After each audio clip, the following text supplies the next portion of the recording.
The Confidence Doc podcast is brought to you by My Evergreen Med Spa. Located in Houston in the Woodlands, My Evergreen Med Spa brings to you the latest aesthetic treatments in the most luxurious environment. Remember, My Evergreen Med Spa, it's me time elevated.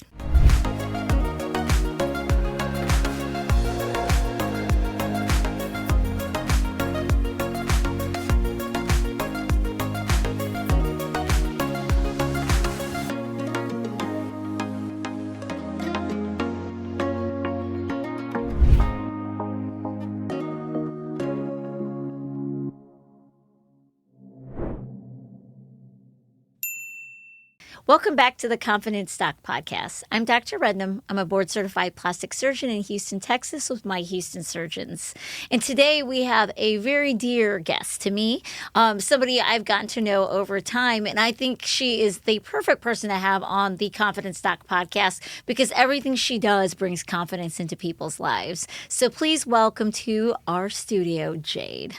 And Jade is the owner, CEO, and photographer at Jade Elizabeth Portraiture here in Houston, Texas.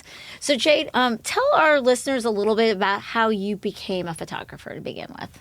Oh my gosh. So I actually used photography as a way to make extra money. At the time, whenever I was playing around with it, I worked as a mail carrier in Florida. And so I started shooting just all of my friends. You know, we're in Florida, so it's just beautiful. But as you can see, I'm very white. So it was really hard for me to shoot outside for a really long, extended period of time because I would get burned or my eyes would just really like water. So I ended up moving to Texas. I transferred from one post office to another because Florida is a retirement state, and where I was, the routes there kept shrinking. And so I moved to Texas, and I needed to make more money because in the post office, if you are not a regular carrier, you can work for the post office for many years as a substitute carrier. So you'll work full-time hours, but you won't necessarily be a full-time employee. Oh, okay. So you have to like subsidize your pay. And so I used photography as a way to make extra money. And when I moved to Texas, I hurt my rotator cuff at work, and I decided that I could still pick up my camera for a short amount of time, but I couldn't deliver the mail for 8 hours a day. So that's kind of part of it, but mostly just God gave me a gift, and, you know, he helped me cultivate it and aligned me with the right people that really just made it work. I don't know. It's not something that I ever thought I would do. I didn't really think I had any skills until I had a relationship with God, and then he kind of cultivated it out of me and brought a lot of people around me that saw something that I didn't see in myself, and it built confidence, and it went from there. It kind of went crazy really fast. And when you started with photography, you know, obviously we made our relationship almost like, is it 2-3 years ago? It's been 3. 3? It was 2021. 2022. Wow. 2022. Okay. So, you know, when we met, like I wanted to rebrand. I wanted a whole new look. And I was very lucky to have been introduced to you. And at that time, you know, that we were like, okay, let's come up with this new concept, something different. And, but you were doing a lot of maternity photos at a time. So how did you, and I know that is one of your first loves. So how did you get into maternity photos? Well, you know, when you first start out in photography, you kind of shoot whatever you want, like everything that you can.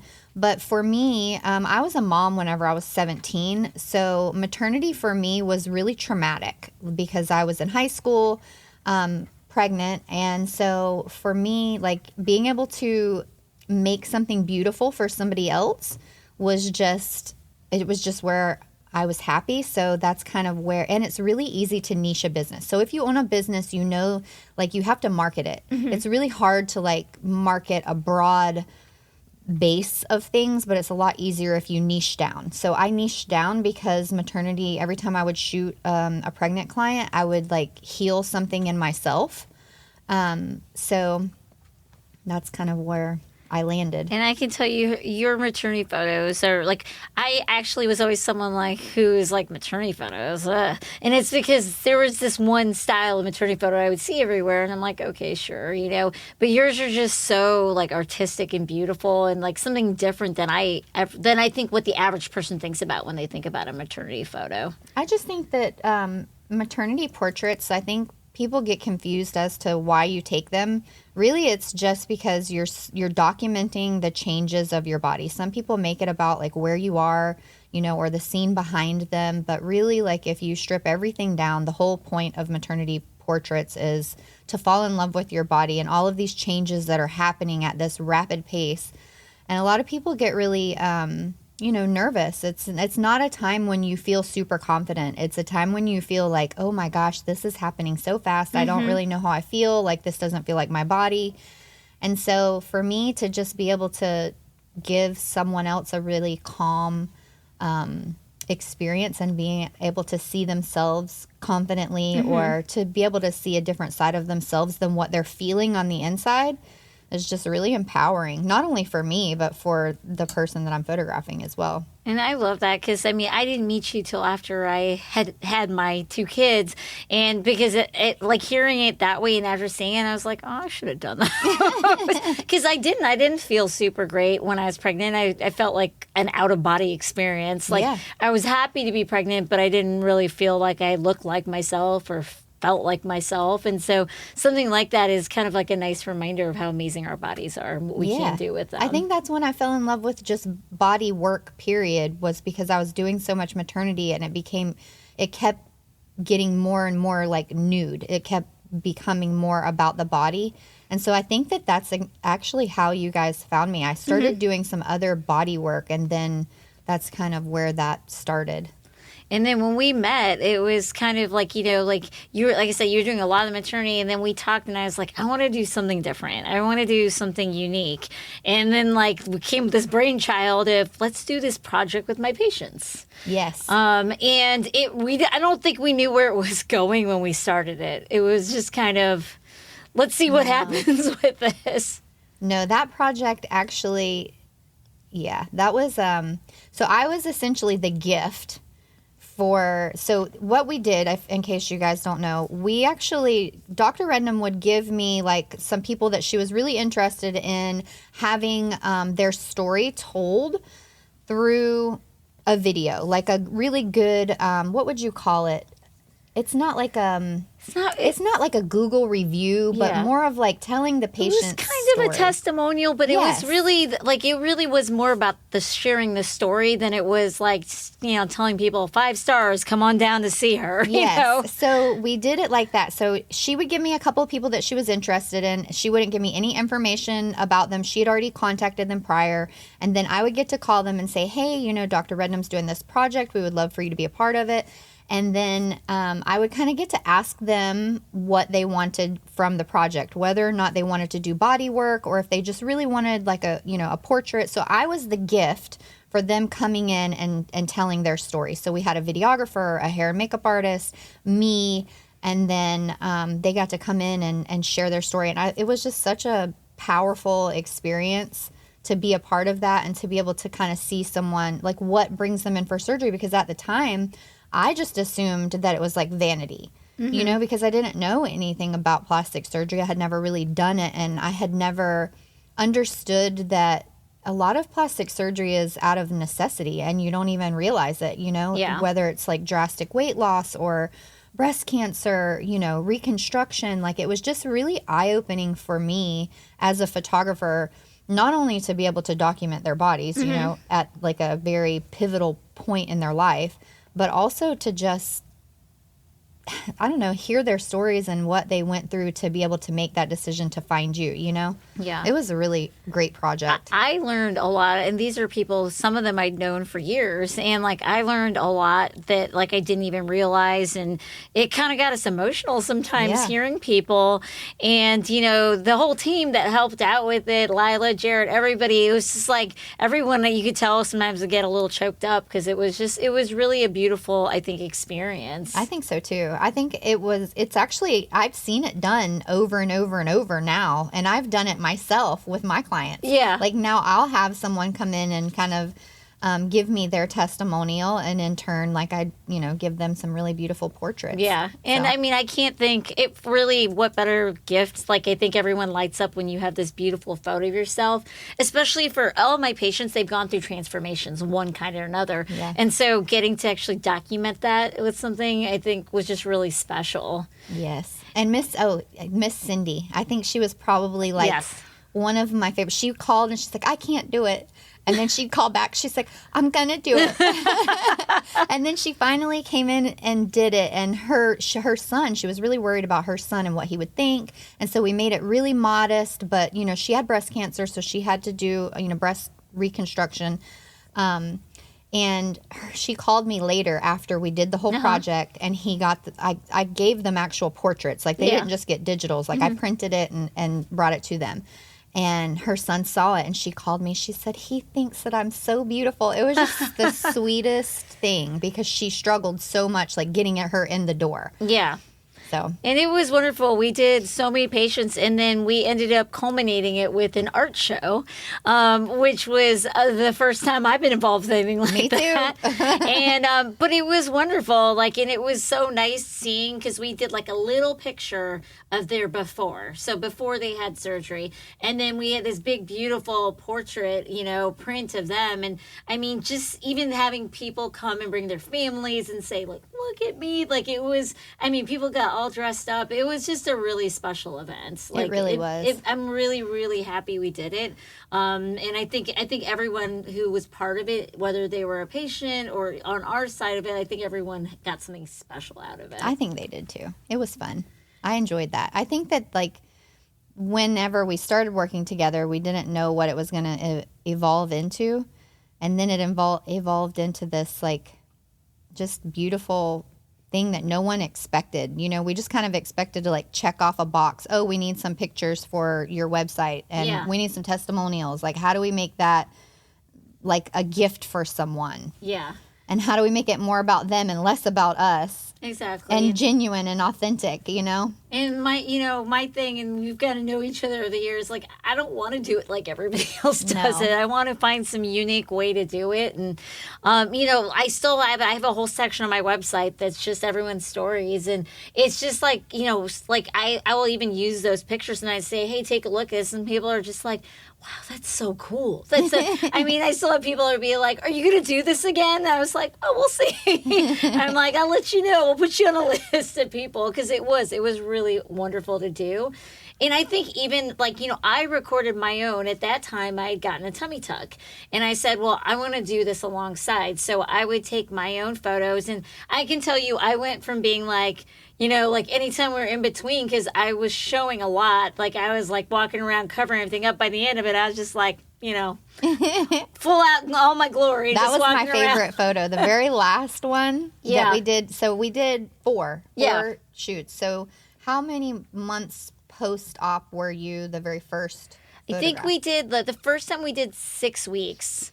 And then we did it like my 3 months, 6 months. And then I think we did like 1 year. Yeah. Yeah. So the first time you came in, you were in like compression garments. Mm-hmm. And then the second time you were starting to heal. It looked really good. And then the third time, was that the glitter one? Yeah, we did the glitter one. And then the fourth was my favorite, because that you were all healed up, you looked phenomenal, and you were like really confident. So I feel like you kind of bloomed into your name throughout that whole experience. I mean, while I didn't operate on myself, I firsthand felt like what I feel like I give a lot of my patients. And I felt so good. And, I'm not perfect. I've got scars and things, but it was so worth it to me, because, like, I feel great. Like, I feel great when I'm in clothes or when I'm out clothes. And that was what I wanted. I wanted to just feel good in my skin again. Well, I think it's always a good thing to be on the other side of, a procedure or a situation that your client or that your patient is going through, because you have a better understanding of the healing process, what it's going to feel like, what it's going to look like, not just as a doctor, but as a patient yourself. You can better tell them, hey, I've done this surgery. I know what it's like. Here's what you can expect. Exactly. And like I said, like, I firsthand know that not everything goes exactly the way you want, but it doesn't mean that you can't, at the end of it, be super happy with how Yes. things are. And then on top of it, we did that, but then on top of it, I really at that point, I had an image of what I wanted my brand and my messaging to be. And you helped me so much with that too. That's right. That's her picture. But, I think that now you've gotten involved with a lot of that. So, let's say we have somebody who's listening who's especially in the medical field, like how do you approach helping someone with their branding now? So I think actually having a good idea of who you are or what you want to do with your branding, I think there's a difference between a good headshot, and actually branding yourself as something specific. So I think that there are a couple of different things that you could do, whether or not you're branding yourself with one word, like the confidence doc, or, other people. If you're using one word, you can really kind of like niche down and do something specific to yourself. Or if you're doing something like Dr. Reese did with Breast Cancer Awareness Month, it just kind of depends on what you're selling, where you're selling it, who your client is, as to what you should be doing. You can actually use color. Color psychology is a thing. So like for green, that's wealth and calmness and earth, earthiness. So I mean, it just depends on what kind of vibe you want for yourself. Black is seen as luxury, but in medical, it could also be death. Yeah, So, that's true. You just have to kind of know what you're going to be doing. So for your branding for My Houston Surgeons, for instance, we knew we were doing a billboard. So we did two things that day. We did a Vanity Fair styled shoot because we knew that you were going to be in some kind of print ad. You can't do a Vanity Fair styled shoot and put it on a billboard because you're going to be too small. Yeah, it just doesn't work. So, and I knew that you guys were growing. So remember, we did your billboard, but we actually did that individually. Yep. So it was individual photos, and then I built that in Photoshop so that you guys could add as you grew without having to come back in 2 years. So I try to plan, not only for myself, but for my client as well, because if you're having to see your clients and it's a really large practice like you guys, it's really hard for you guys to come in once a year. Yeah. I don't feel like that's really doable when you have, 8, 10, 12 doctors, plus the amount of people that it takes for a big shoot like that to go. Like, it's not just a photographer that makes that happen. It's, hair and makeup for everybody so that the look is cohesive. It's a stylist so that the look is cohesive. It's a lot of planning. It's a marketing person on your end. We need to know what size you need these images. Make sure that your colors are what matching. What are their uses? Yes, where are they going to be used? I think that's the biggest thing. Like, what is your plan for your marketing for the next 18 months? And what we've learned is just because they're guys doesn't mean they don't want a little makeup. That is true. Yes, yes, and hair. Yeah, and they still want styling. all the primping that the ladies do. Yes, so. we did find that out. Yeah. So yeah, no, it was a really great experience. I don't think at that point the only large groups that I had done at that point were, like big families or things like that. I hadn't really done any large group branding, maybe like 3 people. Yeah. So having that huge group, I had worked with my studio partner. She does a lot of group work as well. And she's not in love with large groups. So she's like, this group is too large, you take them. Yeah. And so we had kind of like went back and forth between, who would do this big of a group. And then it ended up being me. So yeah. Well, now you've done even bigger shoots than us. So. Yeah. Smile Texas was a really big shoot. Yeah. I actually broke that up into several days because it was so big. But yeah. And I think that honestly, like your work now, people have seen it, and like it's like elevating a lot of other people to be like, I want my stuff to look that nice. Yeah. And, at the end of the day, especially as a plastic surgeon, I do want to look put together, and I do want to project like the image that because that's what I want people to see, what I want them to feel. Yeah. And so that's why it was really important to me that when people came to my website or they saw things that that everything was really cohesive, because it's not just like something I'm showing, it's who I am. Yeah. I think that's important anytime that you're selling. I think that that's the part that people forget, that they're actually selling a service. So you have to know who your client is to be able to reach them. So for you, for instance, confidence, you need a smile. So as much as I love a non-smiling photo for you, that might not necessarily, work longevity wise. Yeah. You know? Yeah. So, But at the same time, like it's, I remember the first branding session we did and it was so fun. I got to wear all these beautiful things because a stylist brings them in. And so you're just, you look like you own them, but you don't own them. And then you get your hair and your makeup done. And it was amazing how many looks we could do in one day. Yeah. But honestly, by the end of it, I was exhausted. I was Yeah. like, man, modeling is work. hard. Yeah, it's super hard. They get paid the big bucks for a reason. And things that I have learned from Jade is that if you're comfortable, it doesn't look good. You have to, if you really want a photo to look amazing, you're usually going to be a little bit uncomfortable. Yeah, this is like a pretzel. Yeah. This pose looks easy. Definitely not. But there's a lot of like thinking about the geometry of things, and like you wonder like how people look so great in magazines. It's because they actually have put a lot of thought into the shape their body makes. Yes. So I've learned. So hopefully I've upped my regular photo taking game as well. Now that I started, like I just naturally start thinking about these things when taking a regular picture with someone now too. Me too. I still do this. Yeah. So some of the things that you probably noticed, like nipples, we talked about this before, like the nipples on social media and things are evil, right? How did you had to come up with some really creative ways to be able to show things, but still hide things? Yeah. So anytime that you're marketing your business, which is essentially what you're doing on Instagram, you're always marketing your business. So for me, I'm only showing what it is that I want to sell. What I want to sell is nude maternity work. However, because there are specific, bias towards women and nipples. Actually, it's not even just nipples for maternity. It's belly. Like if there's too much skin, they will flag me. So I've been flagged so many times on Instagram and on Facebook that like I teetered being, Done with it. Yeah, you have to just really follow the rules to be able to grow on Instagram and on Facebook. So I figured out some clever ways to do it, which this year I've been using a lot of flowers or fabrics or something like that. But even then I still can't market, like I cannot use my images to market my business on Facebook specifically because they changed some laws, I guess, recently. Around the same time that we met, about 2022, Mark Zuckerberg had to go to Congress and talk about how he was collecting data. And at the time, I could search, like I could target market the word maternity, the word pregnancy, and all of those things. And then after a certain point, you could no longer target those words. Yeah. So the closest that I can get to targeting a maternity client is by baby shower.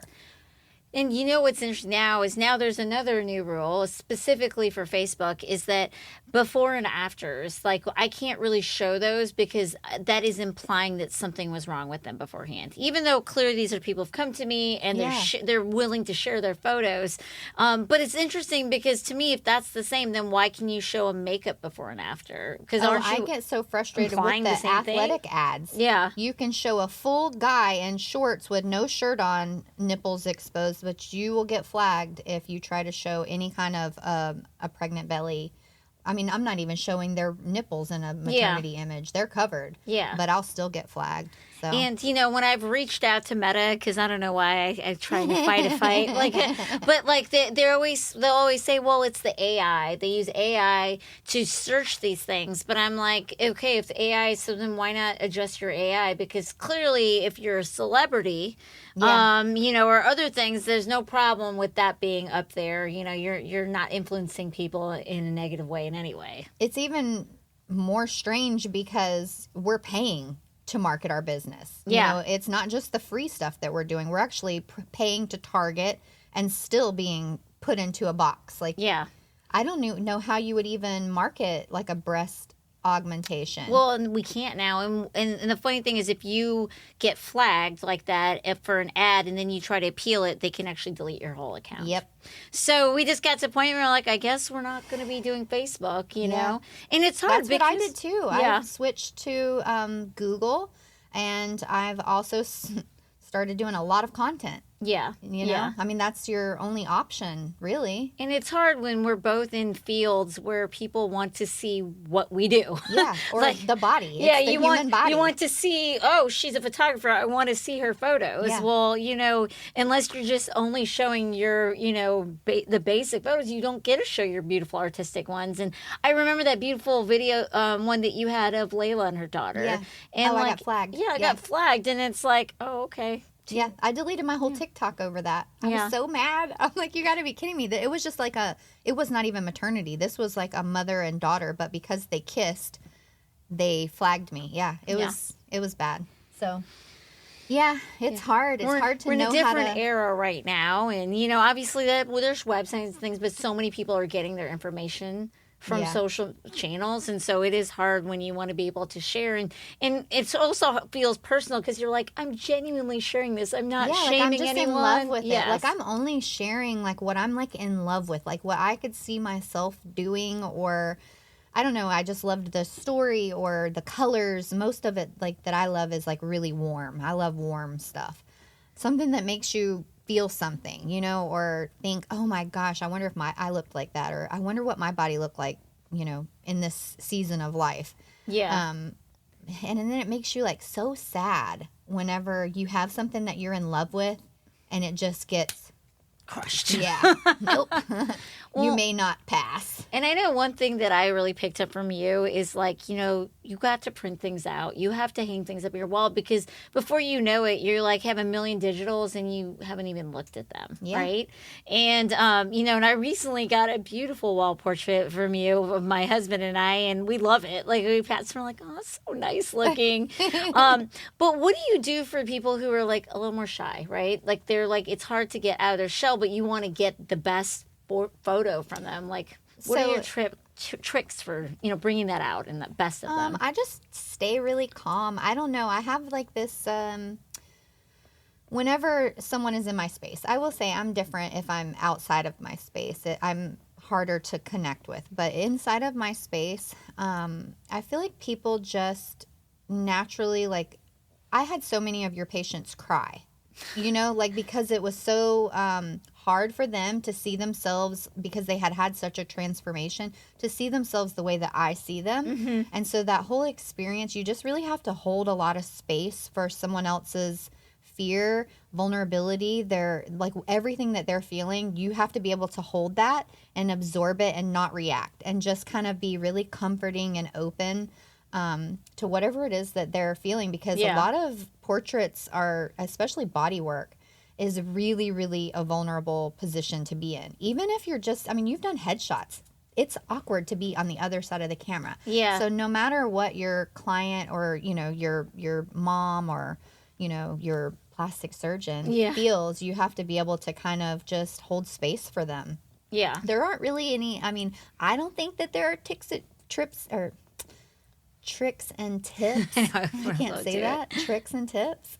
I don't really know if I have any specific ones aside from just really being able to be, you know, a strong base for someone. Well, since I've been on the other side of your camera, I can say you have a really good way of like helping people bring down like the barriers. Sometimes the occasional champagne has also helped. Yes. But like it's just, you do a good job of making people feel really calm, and I feel like you do that for all age groups, because not everybody's good at getting kids to do their thing, but you have just a calming presence. And what I like too is a lot of people don't, like, I didn't know how to pose, you know, I thought I did, but I didn't. And so just when you always come up and you really are good at getting people to find the best angles, and when you finally have somebody telling you what to do, then you don't want to go back to like taking a photo without somebody telling you this is how you should stand, or your hair looks better this way. Like it captures the best of you. I think that's how you keep things consistent too. Like in your own work as a photographer, if you kind of know,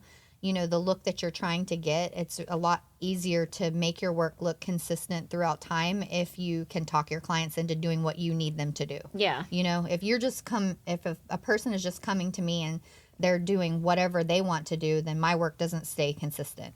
Yeah. So, and I can tell you, any photo you've captured me always makes me happy. Like if I still look at even the older ones we took, I'm like, it makes me smile, because I feel like no one captures me as good as you do. Like, I feel like when I look at it, like, I feel like I look like me, but it's like the best version of me. And That's my goal for anything. So. Like, even just with hair and makeup, people are like, can I have my own hair and makeup artist? And I'm like, no, you can't, because I just want you to have like an amped up version of yourself. And I don't know what your hair and makeup artist is going to do. I don't know. Yeah. But I do know the ones that I work with. And so I feel more confident because I know exactly what to ask them, you know, to be able to get a consistent look and keep my portfolio consistent.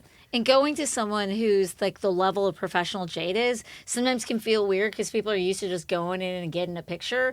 But that's how you get that next level. And that's how you get that looking at your photos, smiling because you look so damn good. And you use it. You have to remember some like good branding you're using. I mean, we haven't done your branding in 2 years now. Yeah.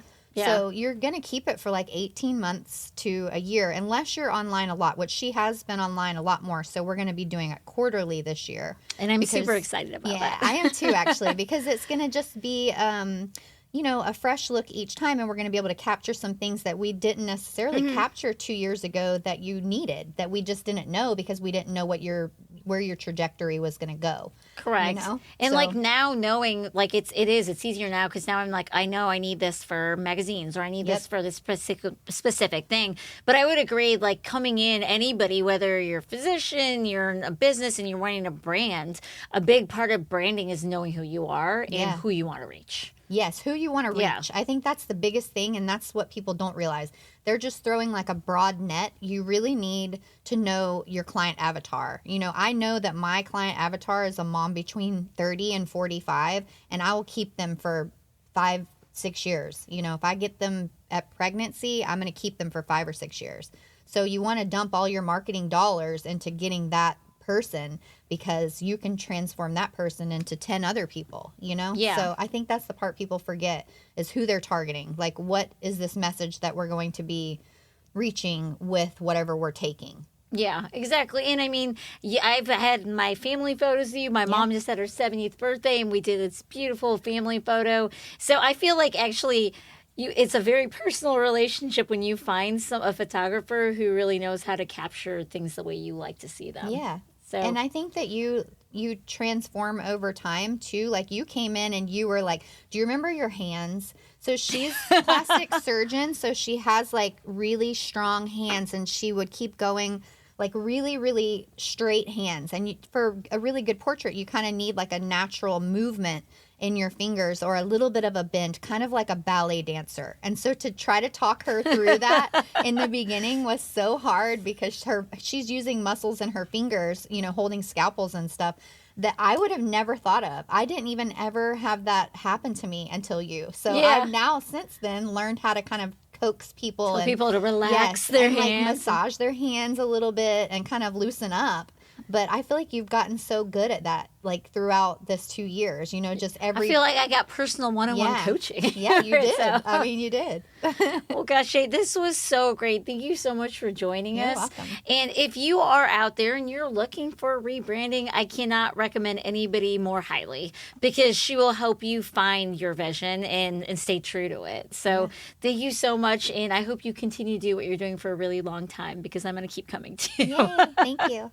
Well, thank you all so much for joining us on this episode of The Confidence Doc. A little different than our usual, but as you can see, there are so many ways to become confident and to show your confidence. We'll see you next time.